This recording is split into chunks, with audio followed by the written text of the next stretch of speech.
مسجد کوئی بڑا چھوٹا خطیب بھی میری طرح کا ہو نا، تو وہ مسجد میں بیٹھ کے جب نبی پاک کی بات کرتا ہے تو کہتا ہے میرے رسول پاک غریبوں کا سہارا بن کے آئے. وہ غریبوں کی بات کرتا ہے، مسکینوں کی، لاچاروں کی، کمزوروں کی بات. تو مسجد ہی تو وہ ادارہ ہے جہاں سے غریبوں کی بات ہو رہی. تو اب لوگوں نے غریب کو اور مسجد کو لڑانا شروع کر دیا.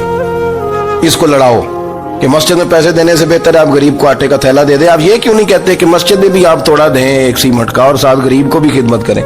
یہ کیوں نہیں تقویٰ؟ اپنی اپنی مرضی کا مزاج، اپنی اپنی. کچھ لوگ کہتے ہیں چھوڑو جی، ساری زندگی انسان نماز پڑھتا رہے اور پھر گالیاں بھی دیتا رہے، بندہ داڑھی بھی رکھ لے اور جھوٹ بولنا بھی نہ چھوڑے. تو یہ آپ نے اپنے پاس سے تقوی کا معیار بنایا. گالی دینے کا گناہ ہے اور داڑھی رکھنے کا ثواب ہے. تو اگر آپ داڑھی رکھے ہوئے ہیں اور آپ کوئی غلطی کر رہے ہیں تو اس سے آپ کی داڑھی کا ثواب ختم. اللہ کرے آپ کو سمجھ آئے میری بات. آپ کوئی غلطی کر رہے ہیں، داڑھی کا ثواب اس سے ختم. وہ اپنی جگہ پہ قائم ہے چیز. اپنی مرضی کا کیوں تقوی کا معیار بناتے ہیں؟ تقوی کا مزاج اپنی مرضی کا نہ بناؤ. اللہ کی بارگاہ سے دعا مانگو کہ یا اللہ ہمیں ہدایت کا نور عطا فرما. اللہ تو ہمیں رستہ دکھا، تو بتا کہ ہدایت کیا ہے. تو رب فرماتا ہے اللہ ولی الذین آمنوا، اللہ مومنوں کا مددگار ہے. یخرجہم من الظلمات الی النور، وہ انہیں اندھیروں سے نکالتا ہے اور نور کی طرف روشنی عطا فرماتا ہے. اندھیروں سے نور کی طرف اللہ لاتا ہے. اللہ ولی، اللہ مومنوں کا ولی ہے، وہ انہیں اندھیروں سے نور کی طرف نکالتا ہے. ہدایت ہمیشہ اللہ کی طرف سے سمجھے. جب وہ نماز کی توفیق دیتا ہے تو اپنے فضل سے دیتا ہے. جب وہ ذکر کی توفیق دیتا ہے تو اپنے فضل سے. ہم سمجھتے ہو جی فلانا نہیں پڑھ رہا بڑا بیوقوف ہے، فلانا نہیں پڑھ رہا، تو تم کیا اپنی عقل کے طور پہ پڑھ رہا ہے؟ میں جی اللہ کے فضل سے 2 سپارے پڑھتا ہوں، تو کس پہ احسان کرتے تو 2 سپارے پڑھ کے رویا کر. کہ اگر مالک تو بڑا قریب نہیں؟ بڑے لوگ ہیں جن کو پورا قرآن حفظ ہے پر انہیں پڑھنے کی توفیق نہیں. تو نے فضل کیا اور مجھے توفیق دے دی ہے پڑھنے.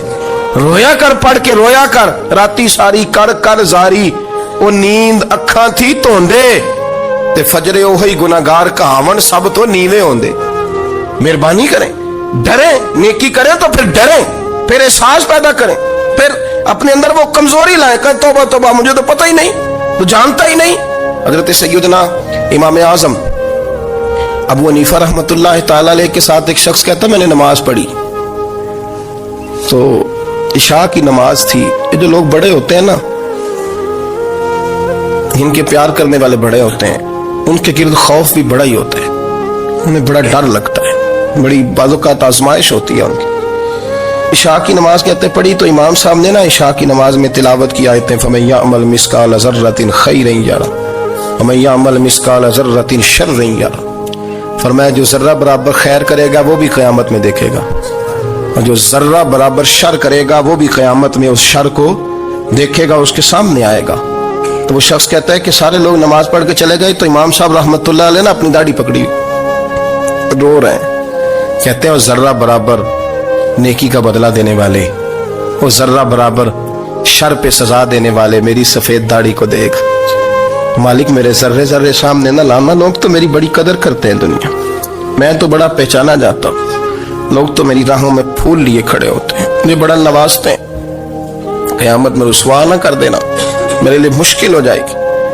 وہ کہتے ہیں میں نے امام صاحب کا درد دیکھا، مجھے کوئی کام تھا تو میں چلا گیا. میں نے کہا کہ وہ اس وقت اللہ کے حضور حاضر ہیں تو میں دوبارہ آؤں گا.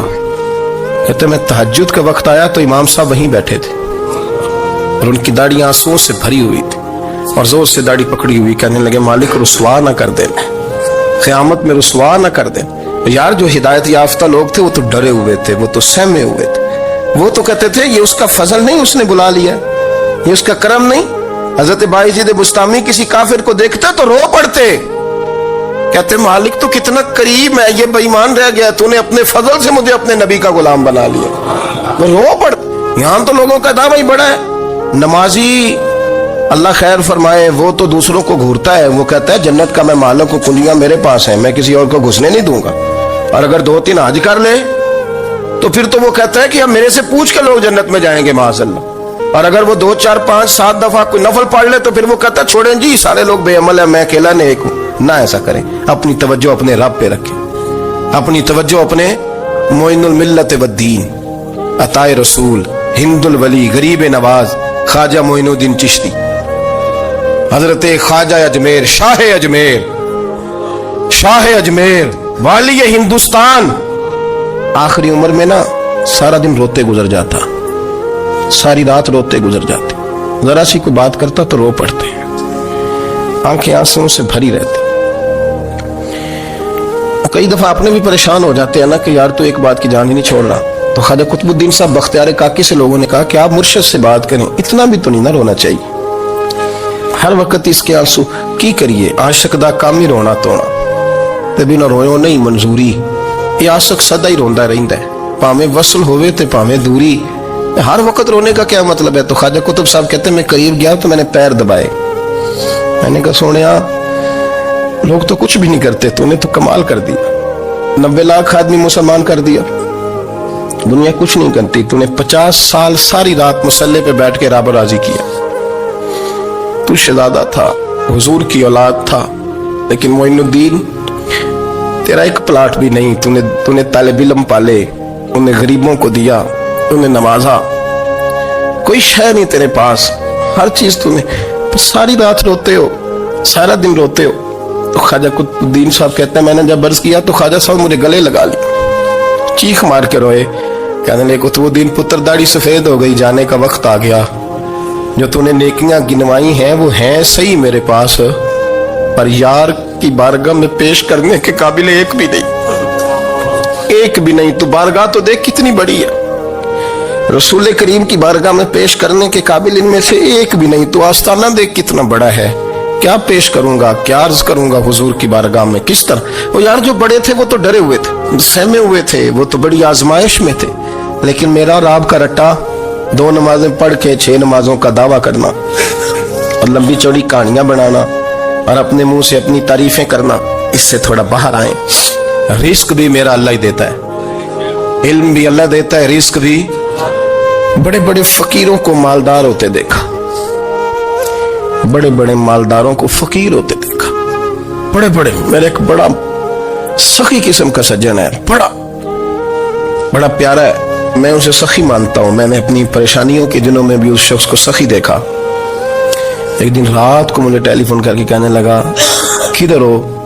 میں نے کہا میں گھر ہوں، انہیں اکثر سفر میں ہوتے ہو نا، میں نے کہا طبیعت کیسی ہے؟ ٹھیک ہے، بس حال چال پوچھنا تھا، میں نہیں سمجھا، یہ انہیں کہا یار یہ کوئی مسئلہ ہے، ورنہ رات کے 2 بجے کوئی حال پوچھنے کو فون تو نہیں نہ کرتا، کوئی مطلب ایسا تو مسئلہ نہیں نا، تو میں نے بیک کال کی، میں نے کہا یار میری بات سن، مسئلہ کیا؟ کہ نہیں کچھ نہیں دل کر رہا تھا، میں نے کہا میری گال سن، رہے ہیں اسی 4-5 سال کٹھے، میں تین جاننا، اصل بات کر، کہنے لگا مکان بھی بڑا ہے، سارا کچھ ٹھیک ہے، پر وہ بڑا ہی بے نیاز ہے، کچھ حالات اس قسم کے آ گئے ہیں کہ لوگوں کو بتاؤں بھی تو لوگ ماننے کو تیار نہیں، زیادہ نہیں، مجھے نا تھوڑے سے پیسوں کی ضرورت ہے، کوئی 15-20 ہزار اگر مل جائیں، میری ضرورت، آپ یقین کریں میں روتا رہا ساری رات، میں نے کہا مہربانہ تیرا کس طرح کریں گے، اس سے لے کے زمانہ استعمال کرتا تھا، پر بے پرواہی ویکھ نہ سجڑ دی، جتھے کسے دی پیش نہ جاوے، انہیں تاجاں والے در در رولے تے منگتے ہیں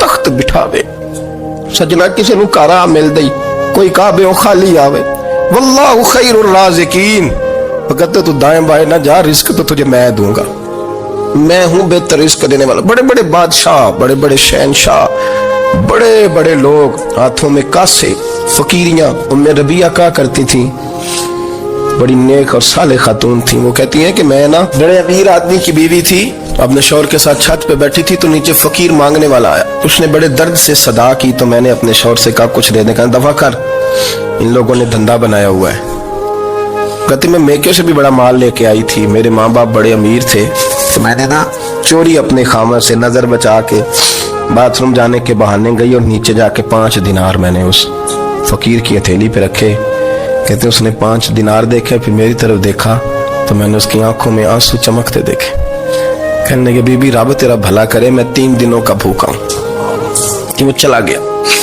میں گھر آ گئی، میں باہر آئی تو میرا شوہر کہنے لگا تو اتنی اب اتنی تو تیز ہو گئی ہے اور تو اتنی خود مختار ہو گئی ہے، میرے بغیر پوچھے مال خرچ کرے گی، جا تجھے 3 طلاقیں، کہتی میں بالدار اور وزادار باپ کی بیٹی تھی، طلاق لے کے گھر آئی تو میرا باپ ٹوٹ گیا،